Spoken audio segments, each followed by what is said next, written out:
Assalamu alaikum students.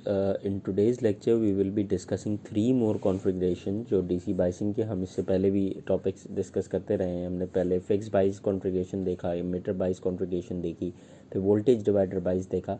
आज के lecture में हम तीन डिफरेंट और कॉन्फ़िगरेशंस कवर करेंगे। पहली जो है वो कलेक्टर फीडबैक है, दूसरी एमीटर फॉलोअर कॉन्फ़िगरेशन है और तीसरी जो है वो कॉमन बेस कॉन्फ़िगरेशन है। So to start the discussion with collector feedback configuration, हमने इससे पिछली जो कॉन्फ़िगरेशन देखी थी वोल्टेज डिवाइडर बाइस की, उसमें हमने ये डिस्कस किया था कि जो स्टेबिलिटी है उसको बेसिकली अगर हम अपनी इक्वेशंस को बीटा से इंडिपेंडेंट बना दें तो basically we can improve the stability of the overall network. अब यहाँ पे जो लेवल ऑफ स्टेबिलिटी है उसको मज़ीद जो है एक और तरीके से कम किया जा सकता है, बेहतर बनाया जा सकता है थ्रू यूजिंग और इंट्रोड्यूसिंग एक फीडबैक पाथ, यानी एक फीडबैक प्रोवाइड करते हैं अगर हम कलेक्टर टू बेस का जो टर्मिनल है उसके दरमियान। So as you can see in figure 4.38 के हमारे पास एक रेजिस्टेंस RF के थ्रू जो है वो एक फीडबैक हमने कनेक्ट कर दिया है कलेक्टर और बेस के दरमियान। सो बेसिकली अब यहाँ पे जो अगर हम क्यू पॉइंट की बात करें तो वो टोटली इंडिपेंडेंट नहीं होगा बीटा पे, लेकिन जो सेंसिटिविटी है, जो चेंजेस हैं बीटा में अगर आती हैं या टेम्परेचर की जो वेरिएशंस हैं वो बेसिकली जैसे हमने पहले देखा था फिक्स बाइस के अंदर या हमने एमीटर फॉलोअर की कॉन्फ़िगरेशन में भी देखा था कि इन दोनों में बेसिकली बीटा की वेरिएशन जो है वो स्टेबिलिटी को बहुत ज़्यादा इफ़ेक्ट कर रही थी। ऐसा यहाँ पे नहीं होगा। तो जो एनालिसिस है हम दोबारा परफॉर्म करेंगे। सबसे पहले हम देखेंगे बेस एमीटर लूप में इस कॉन्फ़िगरेशन को और उसके बाद इसके रिजल्ट्स को देखेंगे और फिर हम इसको मज़ीद जो है वो जो हमारी कलेक्टर एमीटर लूप है हम उस पर भी इसको अप्लाई करके देखेंगे।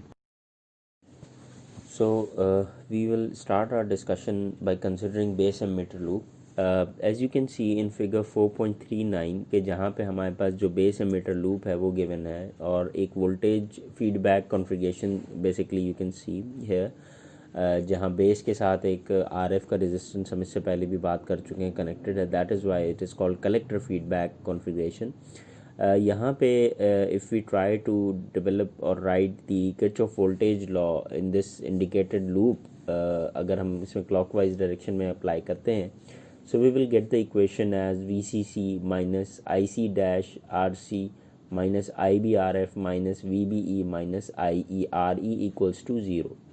अब यहाँ पे जो मोस्ट इम्पॉर्टेंट थिंग इज़ कि जो हमारे पास जो करंट है जो RC के अक्रॉस हमें मिल रहा है वो IC करंट नहीं होगा बल्कि IC प्राइम यानी IC डैश हम इसको कह सकते हैं कि जहाँ बेसिकली जो IC प्राइम है वो सम होगा क्योंकि बेस के थ्रू ये कनेक्टेड है तो it will be the summation of collector current plus base current.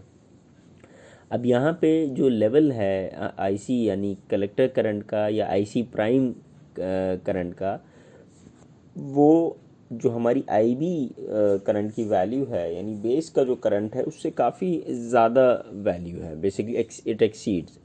सो इसी तरीके से जो अप्रॉक्सीमेशन है कि IC प्राइम जो है वो some how it's equal to approximately equals to the IC current यानी कलेक्टर करंट के बराबर है हमारा जो IC प्राइम का जो करंट है। तो हम इसको अगर सब्स्टिट्यूट करें बाय नोइंग कि जी हमें जो कलेक्टर और बेस के दरमियान जो एक रिलेशनशिप हमें गिवन है जो कि IC is equals to beta IB और इफ़ वी कंसिडर कि the emitter current IE is approximately equals to IC current, तो अगर जो मैंने ऊपर यहाँ पे अब जो किरचॉफ वोल्टेज लॉ की इक्वेशन बनाई है अगर मैं ये रिलेशनशिप यूज़ करते हुए उस इक्वेशन को मॉडिफाई करूँ so I will get VCC minus beta IB, जो IC प्राइम था उसकी जगह मैं बीटा IB यूज़ कर सकता हूँ, beta IB into RC minus IBRF minus VBE और जो IE है नेक्स्ट उसको भी बीटा IB से हम रिप्लेस कर सकते हैं and into RE equals to 0। तो ये हमारी अब इस तरीके से जो हमने रिलेशनशिप यूज़ की है बिटवीन के जी IC प्राइम जो है वो अप्रॉक्सीमेटली इक्वल है IC के, और इसी के साथ साथ जो हमारे पास बेसिकली जो आई E is approximately equal to I सी, इस इक्वेशन को यूज़ करते हुए हमने आई ई को और आई सी प्राइम दोनों को यहाँ पे एलिमिनेट कर दिया बेस करंट से, ताकि हमारे पास बेस करंट की वो वैल्यू हम फाइंड आउट कर सकें। फिर उसके बाद हम टर्म्स को मज़ीद गैदर करते हैं, बीटा आई बी का जो टर्म है वो कॉमन लेते हैं, तो हमारे पास ब्रैकेट में R C plus R E बच जाता है। और फिर जब पूरी इक्वेशन को हम सॉल्व करें फॉर दी वैल्यू जो आई बी करंट की वैल्यू है, so we'll get equation 4.41 which is I B equals V C C minus V B E over R F plus beta into R C plus R E. अब यहाँ पे भी जो result है I B current की जो value है, it is very interesting कि जी जो उसका फॉर्मेट जो हम इससे पहले देख चुके हैं, आई बी करंट की डिफरेंट कॉन्फ़िगरेशंस में हमने वैल्यूज इक्वेशंस निकाली हैं, ये भी उसी कॉन्फ़िगरेशंस से मिलती जुलती है कि अगर मैं न्यूमिनेटर को देखूं तो वो न्यूमिनेटर जो है वो जो भी हमारे अवेलेबल वोल्टेजेस हैं, लेट्स से वी सी सी और वी बी ई दोनों का डिफरेंस है basically.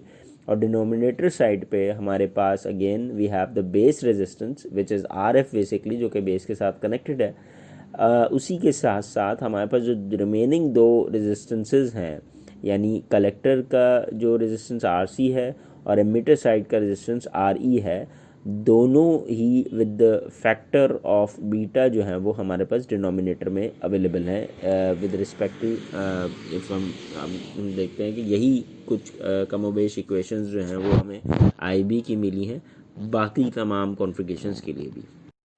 Okay, so to continue our discussion, अगर हम लेट्स से फॉर एग्जांपल अब देखते हैं कि जो हमारा फीडबैक पाथ है वो basically it will result in a reflection of this R C. इसी तरह से इनपुट सर्किट को देखें तो it is the basically reflection at the R E side. So now in general जब हम इक्वेशन आई बी की देखते हैं तो और उसके फॉर्मेट को देखते हैं, if you remember from equation 4.41 जो हमने पिछली स्लाइड में ही देखी है, तो हम उसको बेसिकली इस आई बी करंट की वैल्यू को और जो हमने इससे पहले कॉन्फ़िगरेशंस देखी हैं, फिक्स बाइस की कॉन्फ़िगरेशन देखी, एमिटर बाइस की कॉन्फ़िगरेशन देखी। So if we want to have some general equation for I B current, so it can be I B is equals to V prime divided by R F plus beta R prime. अब यहाँ पे अगर fix बाइस की configuration है तो beta R prime जो है वो एग्जिस्ट नहीं करता था वहाँ पे, जैसे हमने पहले भी देखा पिछली कॉन्फ़िगरेशन में। इसी तरह एमिटर बाइस सेटअप की बात करें तो वहाँ पे बीटा प्लस वन अप्रॉक्सीमेटली वो बराबर था बीटा के, और आर प्राइम जो है वो आर ई के बराबर था वहाँ पे एमिटर का जो रेजिस्टेंस था उसके। अब हम अगर देखते हैं कि आई सी जो है अगर वो बराबर है बीटा आई बी के, तो अगर मैं अब आई सी क्यू की इक्वेशन मालूम करूँ, यानी collector current at point Q, तो वो कुछ इस तरह से बनेगी कि beta V prime divided by R F plus beta into R prime. अब आर एफ की जगह I can put here R F over beta, ठीक है जी, यानी मैंने डिवाइड कर दिया अगर बीटा से बेसिकली, ठीक है, और प्लस हमारे पास जो आर प्राइम का बीटा था वो बीटा वहाँ से कैंसिल आउट हो गया।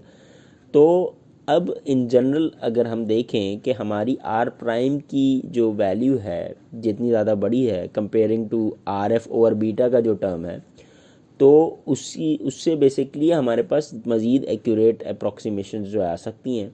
तो इसलिए अब हम इस आई सी क्यू की इक्वेशन को अगर देखें तो it can be reduce to V prime over R prime. अब इस पर्टिकुलर रिज़ल्ट में हमने जो आई सी क्यू की इक्वेशन बना दी है वो बेसिकली इसमें बीटा का टर्म डायरेक्टली नहीं मौजूद, जो कि एक बेसिकली अगर बीटा मौजूद होता या और बीटा की वेरिएशन होती तो उससे थोड़ा सा इसको हमने बेसिकली यहाँ से बीटा के टर्म को एलिमिनेट कर दिया, which would be more stable for different variations in the term beta. Okay, so there is one small point जो कि हम बेस एमिटर लूप के बारे में डिस्कस करेंगे considering this collector feedback configuration, और फिर हम मज़ीद आगे डिस्कशन एक्सटेंड करेंगे for our second loop which is collector emitter loop. So अब बेस एमिटर में बेसिकली हमने इससे पहले आर प्राइम की जब बात की थी, हमने इक्वेशन देखी आई सी क्यू की इक्वेशन हमने रिड्यूस कर दी, वो V prime over R prime के बराबर कर दी, और जहाँ पे बीटा की वैल्यू या बीटा का टर्म अवेलेबल नहीं था, और हमने कहा कि अब ये कदरे ज़्यादा स्टेबल होगा बिकॉज बीटा से या बीटा की वेरिएशंस इस पर इफेक्ट नहीं डाल रही। अब बीटा टिपिकली जो है वो सॉरी आर प्राइम जो है वो टिपिकली एक लार्जर वैल्यू है। अगर मैं वोल्टेज फीडबैक कॉन्फ़िगरेशन की बात करूं, इसके मुकाबले में जब हम एमीटर बाइस कॉन्फ़िगरेशन देखते हैं तो जो सेंसिटिविटी है वो बीटा की वेरिएशन की वजह से काफ़ी ज़्यादा होती है। So let's say for example उस केस में अगर मैं देखूं कि आर प्राइम जो है वो अगर हमारे पास 0 ओम्स का रेजिस्टेंस है फॉर फिक्स बाइस कॉन्फ़िगरेशन अगर मैं कंसिडर करूं, तो उसमें बेसिकली मज़ीद ज़्यादा सेंसिटिविटी है, बिकॉज के जी जो बीटा की वेरिएशन है it will affect the overall network. So the next now the discussion is about collector emitter loop. जो कलेक्टर एमीटर लूप है यू कैन सी इन 4.38 जो हमने फिगर से पहले देखी थी कलेक्टर फीडबैक की। तो जो कलेक्टर एमीटर लूप है या वो basically you can see in figure 4.40 कि जहाँ पे हमने इसका collector emitter loop network show किया फॉर दिस 4.38 फिगर। तो अगर मैं अब इस 4.40 में किरचॉफ वोल्टेज लॉ अप्लाई करूँ बेसिकली इन क्लॉकवाइज डायरेक्शन, तो we will get the equation as I E R E plus V C E plus I C prime R C minus V C C equals to 0। अब ये मेरे पास के V L apply करने के बाद equation आ गई clockwise में जब मैंने अप्लाई किया। अब जो इससे पहले हमने देखा था कि I C prime is approximately equal to I C, whereas I E जो है it is also approximately equal to I C. अगर मैं इन दोनों रिलेशनशिप को यूज़ करते हुए अपनी के वी एल की इक्वेशन में पुट करूँ, so I can get I C into R C plus R E plus V C E minus V C C equals to 0। अब यहाँ अगर मैं वी सी ई के लिए इक्वेशन बनाऊँ तो I will get the equation 4.42 which is V C E equals to V C C minus I C into R C plus R E. अब ये जो रिज़ल्ट हमें अपटेन हुआ है 4.42 में, ये वही रिज़ल्ट है जो हमें एमिटर बाइस की कॉन्फ़िगरेशन में भी नज़र आया और हमें वोल्टेज डिवाइडर की बाइस की कॉन्फ़िगरेशन में भी नज़र आया। So with that we end the discussion of collector feedback configuration. इसके बाद हम एक न्यूमेरिकल देखेंगे, एक एग्जांपल डिस्कस करेंगे relating to this collector feedback configuration, और फिर मज़ीद जो कॉन्फ़िगरेशन है उनको भी आगे देखेंगे। So now we have this example 4.12 जहाँ पे basically we have been given figure 4.41 जहाँ हमारे पास एक बेसिकली कलेक्टर साइड पे एक 4.7 किलो ओम्स का रेजिस्टेंस कनेक्टेड है। Feedback R F resistance is 250 kilo ohms और R E resistance is 1.2 kilo ohms with the beta value as 90 जो हमें गिवन है। हमें जो है वो यहाँ पे आई सी क्यू और वी सी ई क्यू की वैल्यू फाइंड आउट करनी है।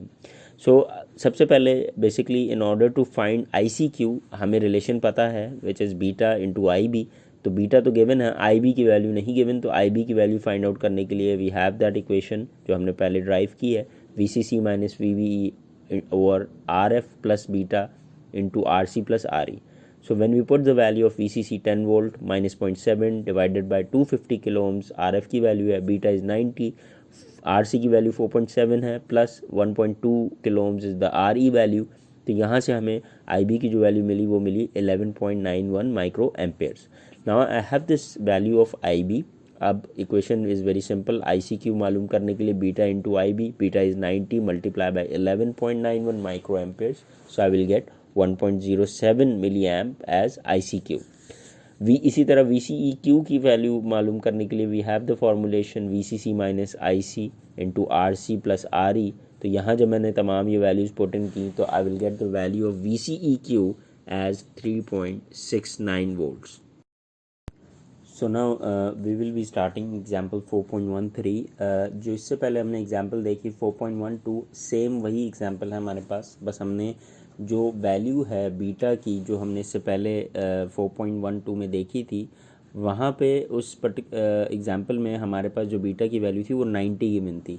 अब जो है वो हमारे पास जो बीटा की वैल्यू है हमने उसको 135 कंसिडर करनी, which is approximately you can say कि 50% ज़्यादा है प्रीवियस केस के मुकाबले में या प्रीवियस एग्जाम्पल के हिसाब से। तो इम्पॉर्टेंट चीज़ यहाँ पे जो देखने वाली है कि हमने जो IB के लिए जो इक्वेशन देखी थी या जो सोल्यूशन देखा था, तो वहाँ पे डिनोमिनेटर को अगर आप नोटिस करें तो डिनोमिनेटर का जो सेकंड टर्म था फॉर एग्जांपल सेकंड टर्म से मुराद ये है कि जो beta into R C plus R E वाला जो टर्म था पिछली एग्जांपल में आई बी की वैल्यू फाइंड आउट करने के लिए, तो हमने जो रिसेंट डिस्कशन भी की थी कि जितनी ज़्यादा ये सेकंड टर्म की वैल्यू ज़्यादा होगी compare to the first one, उतनी ही ज़्यादा the less sensitive will be कि जो बीटा की वैल्यू चेंज हो रही होगी वो उतना ज़्यादा लेस सेंसिटिव होने लगेगी ये चीज़। तो इस पर्टिकुलर एग्जांपल में जो लेवल है बीटा का, we have increase that up to 50%। सो इसका मतलब ये हुआ कि ये जो सेकंड टर्म थी जो हमने जिसकी बात कर रहे हैं आई बी की इक्वेशन में, जो डिनोमिनेटर का सेकंड टर्म है वो इंक्रीज़ कर जाएगा मैग्नीट्यूड में, और comparing to the first one मज़ीद ज़्यादा ये इंक्रीज़ करेगी वैल्यू। सो जो इम्पोर्टेंट चीज़ है यहाँ नोट करने वाली कि बज़ाहिर जैसे हम देख रहे हैं कि जो सेकंड टर्म है वो रिलेटिवली काफ़ी बड़ी है compare to the first value, तो जो सेंसिटिविटी टू चेंजेस है इन बीटा जो है वो सिग्निफिकेंटली कम होगी या लेस चेंज, वहाँ पे हमें ये sensitivity to change in the value of beta जो है ये कदरे कम होगा। So now we start the numerical by solving the and finding out the value of I B with the same formula जो हमें गिवन था, सिर्फ यहाँ पे अब हमने बीटा की वैल्यू 135 रखी। So you will get the value of I B current as 8.89 micro ampere. अब क्योंकि यहाँ पे भी अगेन आई सी क्यू मालूम करना था और वी सी ई क्यू मालूम करना था, तो आई सी क्यू मालूम करने के लिए we put the value as beta into I B, और वहाँ से अब हमें जो आई सी क्यू की वैल्यू मिली है वो मिली 1.2 मिली एम्प्स। इसी तरीके से वी सी ई क्यू की वैल्यू जब हम फाइंड आउट करेंगे for this particular value of I C, तो हमारे पास वैल्यू आती है 2.92। अब यहाँ पे जैसे कि हमने बात की कि हमने बीटा की वैल्यू को 50% इंक्रीज़ कर दिया, यानी पहले जो वैल्यू थी उसके मुकाबले में 50% इंक्रीज़ कर दिया, and the value of beta is now 135। लेकिन अगर मैं आई सी क्यू की वैल्यू देखूँ तो पिछले न्यूमेरिकल में यानी एग्जाम्पल 4.12 में जो आई सी क्यू की वैल्यू आ रही थी वो थी 1.07 मिली एम्प्स, और यहाँ पे जो आई सी क्यू की वैल्यू है दैट इज़ 1.2 मिली एम्प्स। तो वी ओनली गेट 12.1% जो है वो इंक्रीज़ हुआ सिर्फ और सिर्फ, जबकि वी सी ई क्यू की जो वैल्यू है वो पहले हमारे पास आ रही थी 3.69 और अब आ रही है 2.92, यानी कि जो वी सी की ई क्यू की वैल्यू इसमें डिक्रीज़ हुआ है 20.9% का तकरीबन। तो अगर हम इसी नेटवर्क को देखते कंपेयरिंग टू दिस वन कि यहाँ इतना ज़्यादा ड्रास्टिक चेंज हमें नज़र नहीं आया, लेकिन अगर हम इसी नेटवर्क को फिक्स बाइस कॉन्फ़िगरेशन में डिज़ाइन को देखते और बीटा की वैल्यू को 50% इंक्रीज़ करते, तो हमारे पास इस बीटा को इंक्रीज़ करने से जो आई सी क्यू की वैल्यू थी उसमें भी 50% का इंक्रीज़ मिलेगा, और इसी तरीके से जो वी सी यानी जो क्यू पॉइंट के शिफ्ट होने का जो मामला है वो भी एक ड्रास्टिक चेंज मिलता हमें अगर हम यहाँ पे फिक्स प्राइस के केस में देखते। तो दैट इज़ वाई वी से कि कलेक्टर फीडबैक में बेसिकली जो बीटा का चेंज है वो इतना ज़्यादा इफ़ेक्ट नहीं कर रहा जो आई सी क्यू और वी सी ई क्यू की जो वैल्यू है या जो क्यू पॉइंट की लोकेशन है उसमें इतना ज़्यादा रोल प्ले नहीं करता, इसलिए ये लेस सेंसिटिव है। So now we will be starting a new example 4.14.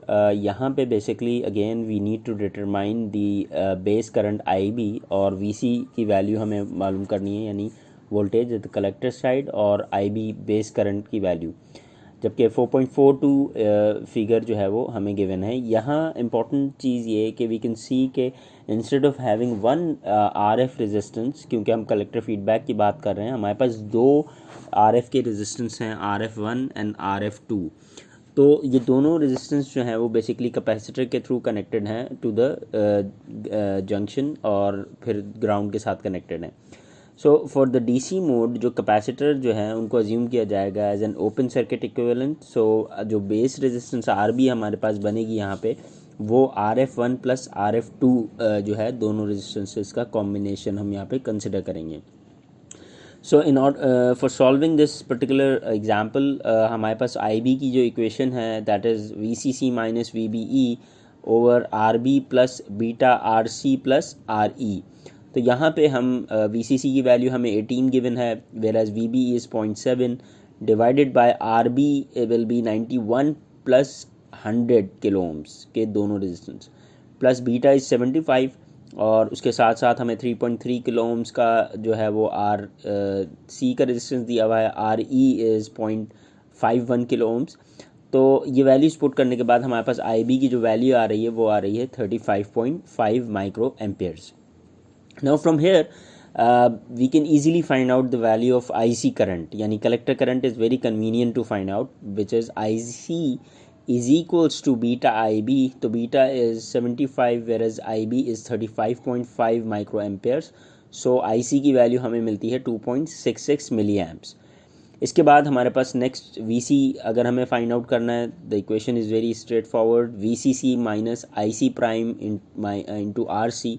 VCC की वैल्यू है 18, IC प्राइम की वैल्यू हमारे पास क्योंकि IC prime is equals to IC basically approximately, so 2.66 milli amps, और RC is 3.3 kilo ohms. So from here we get the value as 9.22 volts.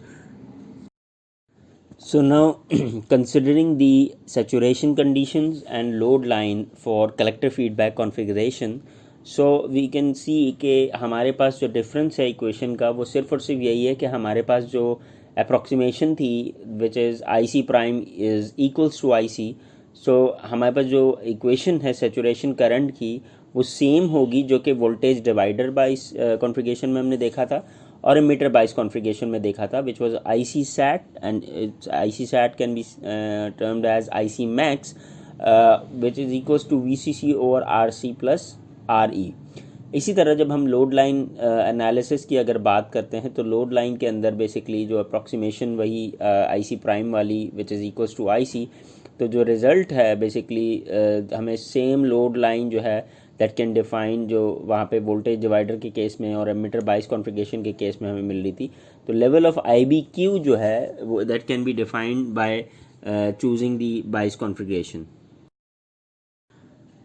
Okay, so now we will be solving an example related to the load line for this collector feedback configuration. यहाँ पे example 4.15 में हमें एक network given है in figure 4.43, जहाँ हमारे पास दो base resistance लगे हुए हैं RF1 एंड RF2 150 और 360 किलो ओम्स के. इसी तरह 36 VCC की वो वैल्यू दी हुई है, RC is 2.7 kilo ohms and emitter resistance RE is 330 ohms. पहले पार्ट में basically we need to draw load line of this particular network.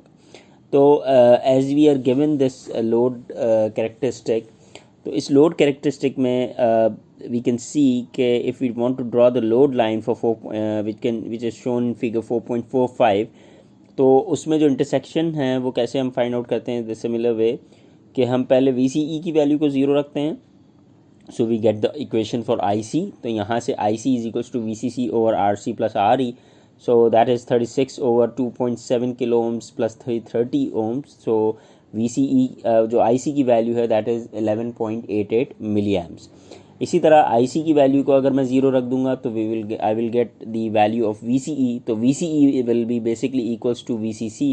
तो हमारे पास यहाँ पे 36 वोल्ट्स आ गई. So that thing is basically depicted in 4.45 के जहाँ पे हमें 36 वैल्यू मिल रही VCE की, वेराज IC की value 11.88 milli amps. B part में we are required to determine the DC beta की जो वैल्यू है वो इस सेंटर रीजन में वो हमें मालूम करनी है. So the formula is very easy. Basically हमें IB की value 25 micro ampere we have it, और VCE की value is about you can say 17 volt. तो इन दिस पर्टिकुलर पॉइंट हमारे पास जो बीटा की वैल्यू आती है is equal to 248. So now we need to find out in part number C, हमें जो DC बीटा हमने कैलकुलेट किया था पार्ट B में, हमें अब उससे रिलेटेड जो DC वैल्यू है IB की वैल्यू फाइंड आउट करनी है. So the formula is very straightforward. IB is equals to VCC minus VBE over RB plus beta into RC plus RE. यहाँ पे हमारे पास VCC की वैल्यू 36 minus 0.7 VBE की value 510 is the RB resistance, और इसी तरीके से beta is 248 and then we have RC की वैल्यू है 2.7 plus 330 ohms. So from here we get the value of IB as 28 microamperes.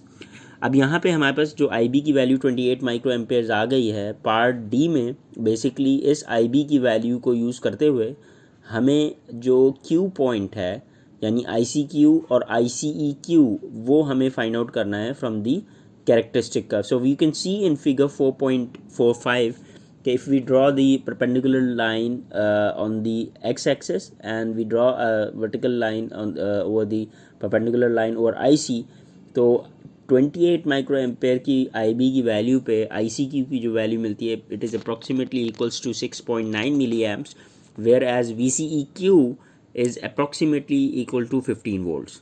So this was the numerical. Next जो हमारी अब configuration है जिसको हम देखेंगे it is emitter follower configuration. So now we will be discussing about new configuration which is emitter follower configuration. हमने इससे पहले जितने भी configurations डिस्कस की हैं उसमें हमने देखा कि जो आउटपुट वोल्टेज है वो हम मोस्टली हमने जो है वो कलेक्टर साइड टर्मिनल से बीजेटी के एक्सट्रैक्ट किया था.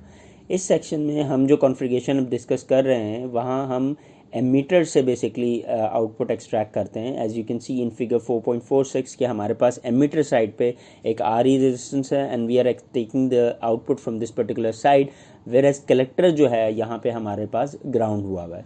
सो जो कॉन्फ़िगरेशन है बेसिकली 4.46 में यहाँ पे वी कैन क्लियरली सी कि एनी ऑफ द कॉन्फ़िगरेशन जो हमने डिस्क्राइब की है वो यूज़ की जा सकती है जब तक हमारे पास एक एमीटर रेजिस्टेंस और सोर्स जो है वो एमीटर साइड पर कनेक्टेड हो.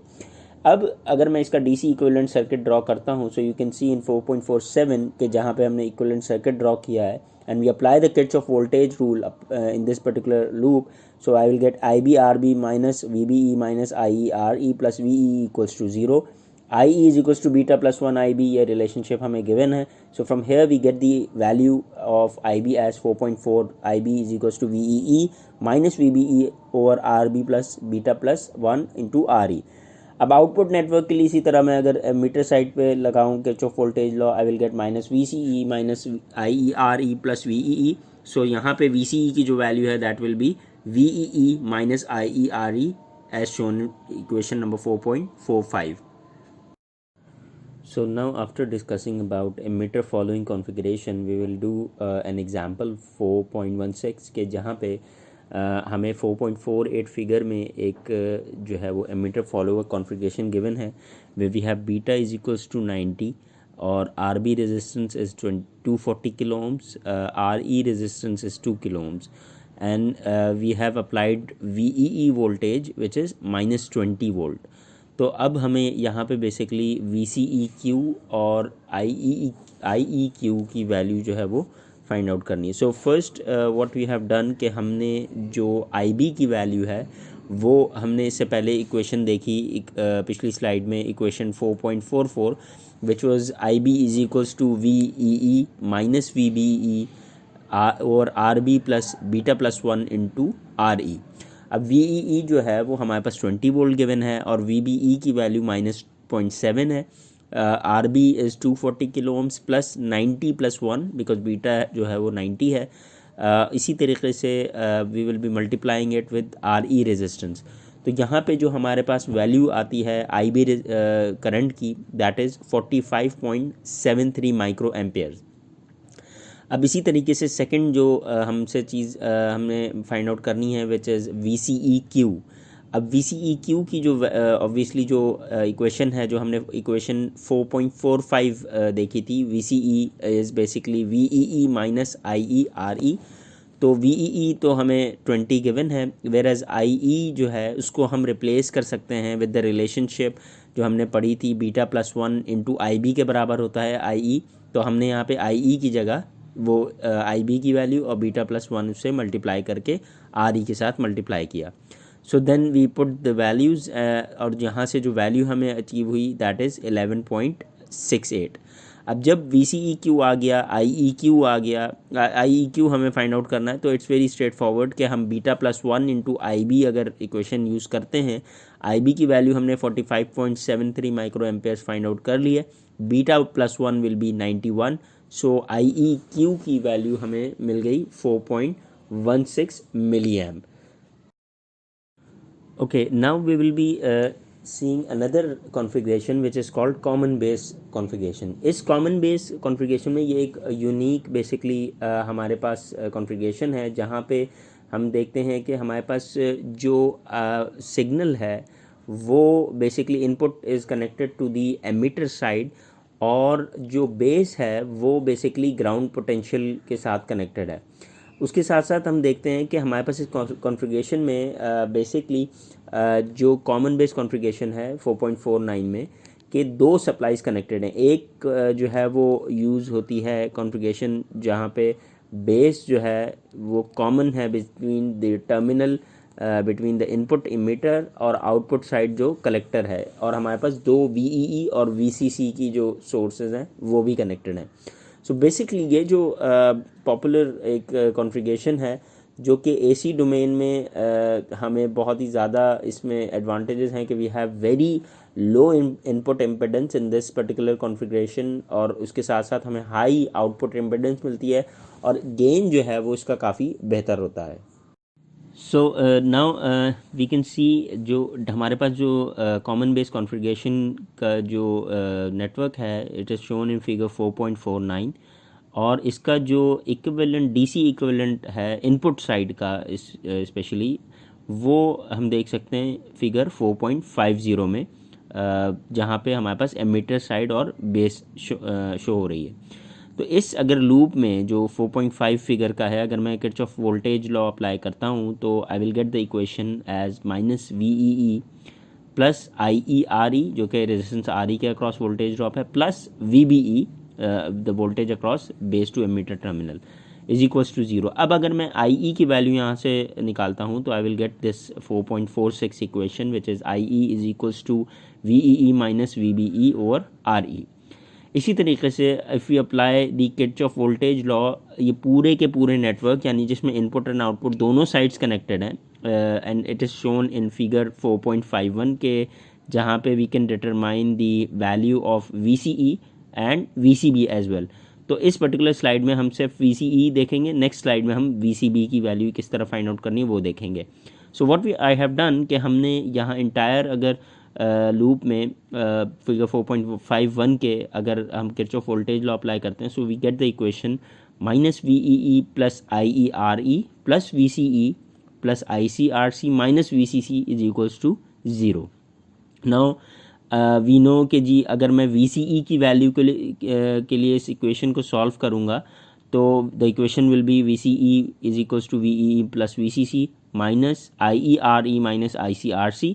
अब वी नो दैट कि जी जो एमिटर जो करंट है that will be approximately equals to the collector current, तो इसलिए अब हम यहाँ पे जो हमारे पास ICRC का जो टर्म है उसमें IC की जगह basically we can put IE। तो और उसके बाद कॉमन लेने के बाद IE टर्म को हमें इक्वेशन नंबर 4.47 मिल जाएगी VCE की वैल्यू जहाँ से हम मालूम कर सकते हैं। नेक्स्ट स्लाइड में अब हम देखेंगे कि किस तरीके से VCB की वैल्यू हम फाइंड आउट कर सकते हैं।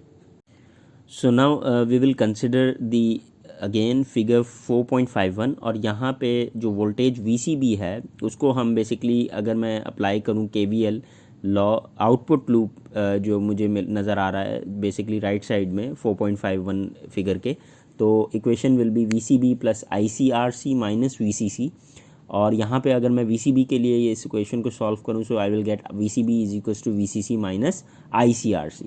अब as we said before as well के IC is approximately equal to IE, तो अब यहाँ IC जो IE का टर्म है basically I can replace it and I will get the equation as VCB is equals to VCC minus ICRC। So with this equation 4.48 हम जो है वो आउटपुट साइड पे basically VCB voltage find out कर सकते हैं। So this was the configuration of common base. Next जो है वो अब हम एक इसका न्यूमेरिकल एक एग्जांपल 4.17 जो है वो सॉल्व करके देखेंगे। So now we have this example 4.17 जहाँ पे हमें बेसिकली 4 पैरामीटर्स फाइंड आउट करने हैं, IE करंट, IB करंट, इसी तरह VCE वोल्टेज और VCB वोल्टेज इस कॉमन बेस कॉन्फ़िगरेशन 4.52 में जो फिगर हमें दी हुई है। बीटा यहाँ पे हमें 60 दिया हुआ है, RE की रेजिस्टेंस 1.2 किलो ओम्स है, VEE voltage is 4 volt, VCC is 10 volt और RC जो है वो 2.4 किलो ओम्स। सो फर्स्ट हम आई ई अगर फाइंड आउट करें तो वी हैव दैट इक्वेशन 4.46 जो हमने देखी थी, I E is equals to V E minus V B E over R E. तो यहाँ पे जब हम वैल्यूज़ रखते हैं V E V B E और आर ई की, तो we get the value of I E as 2.75 milli amperes. अब जो बीटा और आई ई की रिलेशनशिप हमने देखी थी इससे पहले कि I B basically I E is equals to beta plus 1 into I B. तो यहाँ बीटा हमें गिवन है, आई ई की वैल्यू हमने पहले मालूम कर ली है, तो आई बी की value is very easy to find out.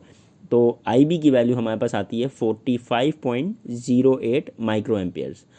Next हमें मालूम करनी है वी सी ई की वैल्यू। तो वी सी ई बेसिकली हमने इक्वेशन 4.47 पिछली स्लाइड में देखा कि V C E is basically equals to V E E plus V C C minus I E into R C plus R E. We have V E E, हमारे पास we C सी की value है, आई ई की value हमने पहले मालूम कर ली है 2.75, आर सी की वैल्यू है, आर ई की वैल्यू है। So when we put all the values, V C E की जो वैल्यू हमें मिलती है that is 4.1 volt.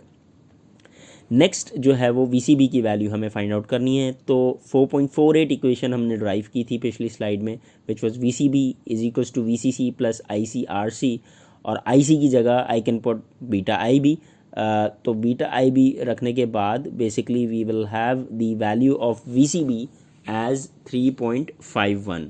So this was the common base configuration जो कि हमने देखा कि किस तरीके से ये दो बेसिकली हमारे पास इनपुट्स, एक तरफ इनपुट अप्लाई कर रहे हैं हम जो हमारी कलेक्टर साइड है, एमिटर साइड है सॉरी, और कलेक्टर साइड से हम आउटपुट एक्सट्रैक्ट कर रहे हैं, और दोनों में जो है वो हमारे पास वी ई ई और वी सी सी की सप्लाईज कनेक्टेड हैं।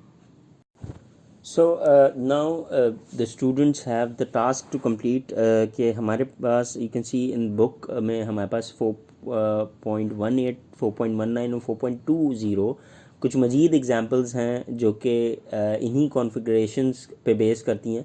So there is a task for the students to attempt these 3 examples and to make themselves more comfortable by to solve these type of different configuration. So with that we end up with today's lecture. Thank you very much and Allah Hafiz.